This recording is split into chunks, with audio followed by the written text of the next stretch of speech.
So, sitting here waiting to park the car because, that's when all the fun stuff always happens for me. And I was thinking about, I've never actually shared why I sell real estate. So it's a long story, but I can kind of give you the abridged version here. But basically, my ex-husband and I bought a house when I was 22 years old, and we actually ended up buying the wrong house. We bought a tiny house before they were popular, and it was just a house that was built too small.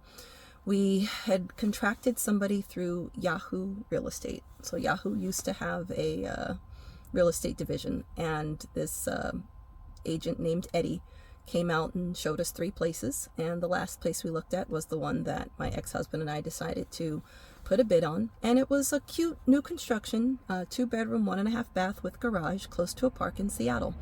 And we bought it, basically looked at it for 5 whole minutes, didn't take any measurements, didn't get exposed to our other options regarding financing, just kind of like went with this initial program that was being offered because it was new construction, and proceeded to go through the process. And in Seattle, things are different than they are in New York, and you can close a property in about 30 days. But we put in an offer, it got accepted.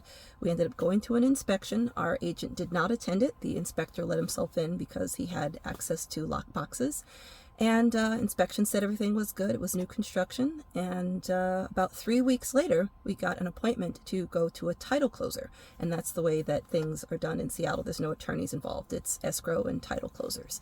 So did not speak to our agent basically ever again because the title closer set up our appointment for signing. I didn't know that we were going to signing. Didn't know that I needed to have money for closing costs because none of that was ever discussed with me via our loan officer or our agent. So we go to closing. I just happen to have my checkbook. I just so happen to have enough money in my checking account to cover our closing costs, and ended up walking out with no keys to my new construction home. So we leave closing and we call the agent and we say, hey, do you have the keys? Because escrow says that they don't have the keys.